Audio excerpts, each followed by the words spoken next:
The NFL draft is over and our rookie drafts are imminent. We're going to bring you our rookie rankings so you can help make better picks in your rookie drafts. We're going to go off a format here of 12 teams, 4-point passing touchdowns, 10 starters, a 1.75 tight end premium. So with that being said, Dak starts off in the S tier. Yeah, so starting off the S tier, we've got Kayvon Williams. This should be consensus in all your leagues. He just got drafted to the Chicago Bears. He has the best receiving core in the NFL, and I don't really think it's arguable. The amount of weapons that he's going to have in Chicago is just so great, and he runs the football really well. He's going to be a dynamic quarterback day one, and he's our easy 101 in draft, starting him off of the S tier. Dalton, who else do you have in this S tier? The only other player in the S tier is going to be Marvin Harrison Jr., blue chip prospect, an absolute stud, and he got the landing spot we wanted for him on the Cardinals. Kyler Murray has no one to throw the ball to besides him and Trey McBride. That's it. And he's going to see a ton of targets. He's an elite prospect. He's going to do fantastic things. We want him in all our leagues if we can have him. Jeff, starts off in the A tier. Starting off the A tier, we have Jaden Daniels. He was drafted second overall to the Washington Commanders.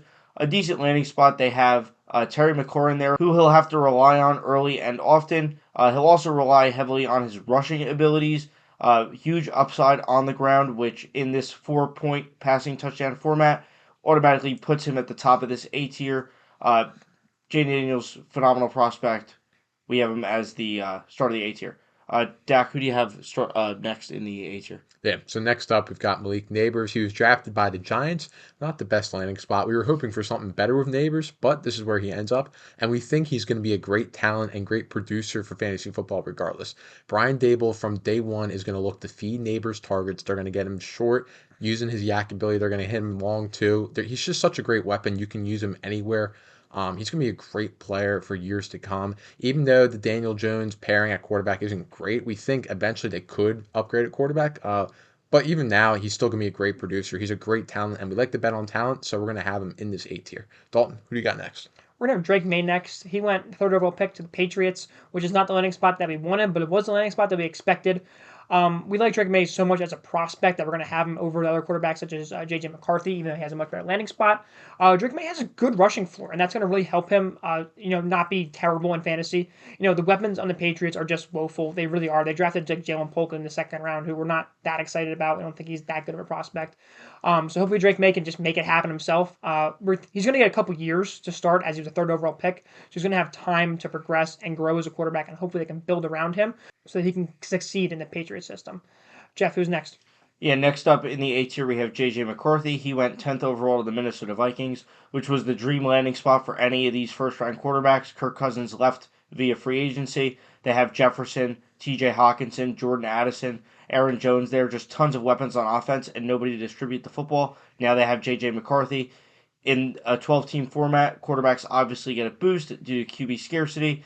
He's going to distribute the football with those weapons. He'll be really a great asset on your team. Dak, who do you have up next? Yeah, next up we've got Rome Odunze, who was drafted 9th overall to Chicago Bears. And there's some people out there saying that the Bears aren't a good landing spot for Rome Odunze. We are here to tell you that you are wrong if you believe that. That is a great landing spot for Rome Odunze. He was drafted in the top 10, which is already phenomenal draft capital for a wide receiver. And now he's paired up with Kayvon Williams. They're going to grow together from day one. Right now, they do have DJ Moore and Keenan Allen in that wide receiver room, but Keenan Allen is only on a 1-year deal. He does get hurt often. We don't want to forecast injuries, but it's not likely that Allen stays healthy for all 17 games. And Rome Odunze is very talented. He should earn targets right away. And then once Allen is gone, it's going to be him and DJ Moore with Caleb Williams providing. That's going to be so phenomenal for so many years. A lot of people have compared it to the JSN situation, and I think it's different because I think Rome is much more talented than JSN was, and Geno Smith is not Caleb Williams. Geno Smith was not supplying 3 receivers. I could see Caleb potentially being able to supply all 3 of those guys. And then after Keenan Allen moves on, it's wheels up for Rome Odunze. So we're very excited about that landing spot. Dalton, who rounds out the A tier? The last player we're going to have in the A tier is Brock Bowers. A lot of people don't have Brock Bowers this high, but we think that he is just such a good talent. And, of course, tight end premium, 1.75 tight end premium to be exact. He has to be in his A tier. Brock Bowers went to the Raiders, which is not the best landing spot as they don't have a quarterback, and they have a good amount of weapons on offense, so he might not see the amount of balls that we'd like them to catch his first year as other landing spots would have provided him, but we still think he's going to be a great player for years. Like I said, he's a generational tight end prospect. We can't pass up on him in a tight end premium, and you're getting him at the 108 if this was a rookie draft, so that's fantastic value. Jeff, how about the B tier? Yeah, starting off the B tier, there's a lot of receivers here amongst the Dynasty community. A lot of people have them in various spots, various orders. We're going to have Brian Thomas Jr. start off this B tier. We love the landing spot. Some people aren't that happy about it. We really believe in Trevor Lawrence. He went in the first round to the Jacksonville Jaguars. Calvin Ridley left via free agency. Christian Kirk is a okay receiver. Evan Ingram is a solid tight end, but Brian Thomas really brings upside to that offense. T-Law needs somebody to go to. Brian Thomas is a good jump ball receiver, gets in the end zone a ton. Somebody that T-Law will rely on. With first-round draft capital, he is the start of the B tier for us. Dak, who do you have up next? Yeah, next up, we've got Xavier Worthy. We thought he would go first round after he ran that blazing 40-yard time at the Combine, and then he ended up going to the Chiefs, who have been missing that speed threat ever since they moved on from Tyreek Hill. He could be the answer. They've tried guys like Marquez Valdes-Scantling. It hasn't worked out. Xavier Worthy is much more talented than any of those guys that they brought in. He's definitely a first-round talent. You're pairing that with Patrick Mahomes, that's going to be really good. They've still got Rashee Rice there. I don't think that Worthy ever becomes that alpha wide receiver. They also have Hollywood Brown there, but that's not really too big of a concern for us. Hollywood Brown is on that 1-year deal, so he'll probably be out after this first year. And Worthy, he's going to compete with targets for Rice and Kelsey.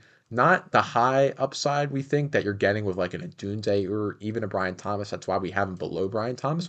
But it's still really exciting. He's in that Chiefs offense. They produce points. They produce fantasy points, more importantly. And Xavier Worthy is going to be a recipient of a lot of those fantasy points. So we're super excited about that landing spot. So we're going to have him in this B tier. Dalton, what do we got next? Next part we have is Ladd McConkey. We were super excited for Ladd McConkey coming into the draft, and he got decent draft capital early second round to the Chargers, most importantly. Chargers don't have anybody to throw the ball to. They have a bunch of nothing burgers on offense, but Ladd McConkey is going to be an absolute stud for them. He's going to be the wide receiver one right away, I think. Even if they want to run the ball a lot, if you think they're going to do that with Jim Harbaugh, he's still going to catch the ball a decent amount, and he's got tons of upside being in this offense, being tied to Justin Herbert. So we're super excited about Ladd McConkey. Jeff, who's next? Yeah, next up we have Jonathan Brooks, running back out of Texas, got drafted to Carolina in the second round of the NFL draft. We really like this landing spot for Jonathan Brooks. Some might look at it and say this backfield's kind of crowded. Miles Sanders was overpaid, didn't really produce. Chuba Hubbard's been there for a couple of years, not anything special. We really think that he could break through and be the lead carrier in this backfield as the season prolongs. We really like this offense now with Bryce Young going into his second year. They got him Deontay Johnson. They drafted Legette in the first round. Adam Thielen's still there. We really like the head coaching hire in Dave Canales. This Panthers offense is on the up and up, and we really think Jonathan Brooks could be a contributor for them during year one. So rounding out the B tier, we have Bo Nix. He was drafted 12th overall to the Broncos. We might not like Bo Nix as a prospect, but he got that first-round draft capital that you want out of a quarterback. It's a super flex league, 12 teams, so quarterbacks are important to have. And Bo Nix is probably going to get at least 2 years to start in that offense. It's not a great offense, but the job security of having at least 2 years to try and fail is important, and the format is important. He has that rushing ability sort of too. He ran a little bit in college. He's not a bad quarterback. He's definitely like a high floor, low ceiling type of prospect. But like again, your quarterbacks are important. That's the main selling point on Bo Nix. And you're getting a quarterback who will be starting, and it's better than like these day two guys, the receiver and running back, who aren't as much of a guarantee as a guy like Bo Nix, who you know is going to be starting, putting up like 14 to 16 points in your lineup. So that's the case for Bo Nix. Dalton, who do you got starting off the C tier? Starting on the C tier, we have Keon Coleman, who got drafted in the early second round to the Buffalo Bills. We don't love Keon Coleman as a prospect, but we do absolutely love the Buffalo Bills as an offense to go into. They don't have many weapons at all. He's probably still the worst wide receiver core in the entire league, but he has the opportunity to break out and be the absolute number one alpha target for Josh Allen. Like I said, there's really no target competition there. There's not many wide receivers, so he really just has the opportunity to be an absolute beast on your fantasy team. He has a good chance to bust, but he also has a chance to be worth 2.5 firsts a year from now. We could see both of things happening, so you have to take him for the upside. Jeff, who's next? Yeah, next up we have Trey Benson. He was drafted in the third round to the Arizona Cardinals. Him, like Brooks, is another running back that we could see making an immediate impact in year one. James Conner's getting up there in age. They have different play styles. He can catch the ball out of the backfield, Benson. And we really like the landing spot with the Cardinals. That offense is on the up and up, just like the Panthers. They just added Marvin Harrison. Kyler's back healthy. Trey McBride's there. We think this offense could do better things this year than they have the past couple of years. Trey Benson could be an immediate impact on the Cardinals as well as in your fantasy lineups. Dak, who's up next? Yeah, next up, we've got Xavier Legette. He's another guy like Keon Coleman we didn't like as a prospect necessarily. If we were the general manager, we probably would have taken other players instead of Legette, but he did get that first round draft capital. There's Deontay Johnson there, who Legette I think will be a wide receiver 2 next to Deontay Johnson as the wide receiver 1. Adam Thielen's still there, who's getting older. Legette could turn out to be a good player, and like Dalton said about Keon Coleman, if he hits, he's going to be worth a lot more than he is now. It's just not a guarantee. He wasn't that great. For 4 years in college, he did absolutely nothing. It took him till his 5th year to actually break out, so that is very concerning, but he's got the athleticism to be a good NFL wide receiver. We'll just see what happens. Right now, we will be taking here because the first round draft capital is extremely important, and he did get that. He could grow a Bryce Young. He could be another Jonathan Mingo, but we're willing to bet on a first round wide receiver. Dalton, we got next. So next player we're going to have is Ricky Pearsall. He went in the first round, surprisingly, to the 49ers. The 49ers have a very crowded offense right now with Kittle, both wide receivers, and CMC. We could see Ricky getting a little bit of a bump if they do get rid of Debo or Ayuk, one of the two of them, which they look like they might do, or they might not. If they don't get rid of him, he's going to have a really hard time breaking out. I would be surprised if he had 400 yards. But if one of them does go, he's going to get a nice bump. You're getting him at a discount here in like the early second, mid second here. He's a fine player. We didn't think he was a fantastic prospect, but when you get a draft capital in the first round and you're going to a team like the Niners who can, their scheme's fantastic, right? Like they make Brock Purdy look like he's a good quarterback, so they can make Ricky Pearsall look like he's a good wide receiver. So gotta take him at some point. We like him. First round draft capital. Can't argue with that. Jeff, who's next? Next up, we have Adonai Mitchell. He was probably the biggest faller in the NFL draft. A lot of people thought he was going to be a late first round pick. However, he slid into the mid-second round, and receivers such as Jalen Polk, Legette, Pearsall all went before him, which probably was not the consensus before the draft. He got a half-decent landing spot with the Colts. Richardson, Taylor, they're going to run the ball a lot there. Pittman's there, Josh Downs is there, so it's a crowded offense. Despite falling in the NFL draft, we do still like A.D. Mitchell as a prospect. His landing spot was decent, so therefore we have him here in our rankings. Dak, who do you have rounding out the C tier? Yeah, so rounding out the C tier, it's Michael Penix Jr. We weren't really sure how to rank him at first, and the Dynasty community is not sure how to rank him. We ended up having him at the back end of the C tier here. He's not going to start for probably at least 2 years, and if Kirk Cousins plays well, I don't see how you can justify moving on from Kirk Cousins, especially if they're having real-life success. So you could be waiting potentially as long as 4 years for Michael Penix. You could be waiting as short as 2. Kirk Cousins could get hurt again. He's had injury history in the past, but again, we don't like to forecast injuries. So Michael Penix is just like a tricky person to rank. We're going to have him here. He did get top trend draft capital, and eventually he should be stepping into a good offense with Drake London, Bijan Robinson, and Kyle Pitts there. You're just waiting for a long time, and then there's other guys in this tier that are producing day one.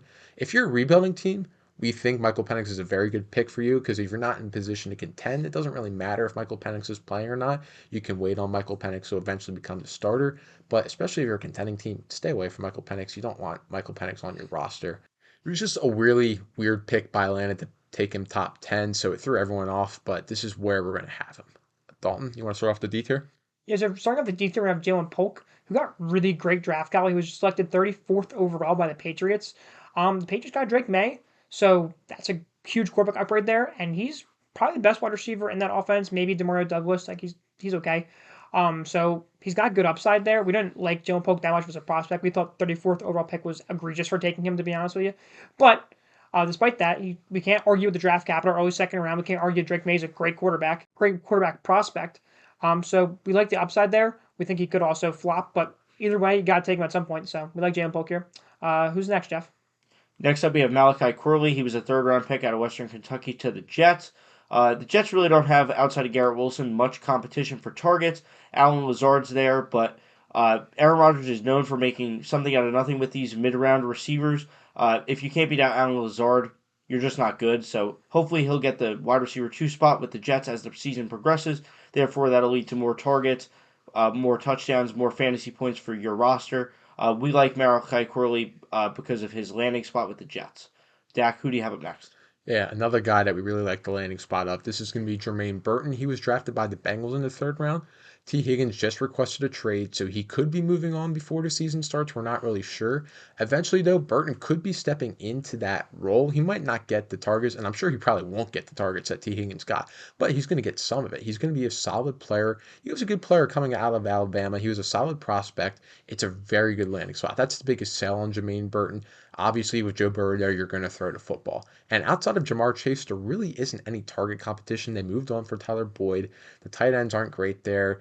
Running backs aren't great out of the backfield catching the ball. So it's Chase, it's Higgins from now, and it's Jermaine Burton. And if Higgins moves on, Jermaine Burton, you're probably getting him higher than where you could be able to get him right now. So we like investing in Jermaine Burton at this price. Dalton, who do you got next? So the next player we have is Marshawn Lloyd, who's someone we had in our rookie sleeper video, and obviously the NFL agreed because they took him in the third round. Unfortunately, he went to the Packers, and the Packers have a pretty crowded backfield right now with Josh Jacobs, who they just signed. They also have A.J. Dillon, who isn't very good at football, but they're probably still going to use him. So Marshawn Lloyd might have a very hard time breaking out this year. He might have a couple big plays. But in the future, coming years, we like the Packers offense. We think it's a very good up-and-coming offense with Jordan Love and those other wide receivers. And Marshawn Lloyd could potentially be the leading back in that backfield, and we like that upside. We like taking running backs in the second round of our rookie drafts. We like avoiding those like day 3 wide receivers, take the running backs over them. So we like Marshawn Lloyd. Not a bad player, just in a bad spot right now. Jeff, finish us off. Rounding out this tier and our rankings, we have Blake Corm out of Michigan. He went to the third round to the Los Angeles Rams. Goes to the McVay offense. They will find a way to utilize him behind Kayvon Williams, who had a really big workload last year. They'll probably look to decrease that a little bit, bring Corm into that offense a little bit more to help out. The offense is good. Corm will be there to help out. At this point in your rookie drafts, as Dalton said before, you'd rather take a dart throw at some of those second-day running backs rather than the third-day receivers, so that's why we have Corm rounding out the top 24. Thanks for watching. I hope you enjoyed the video. If you did, make sure to like and subscribe, and we'll see you in the next one.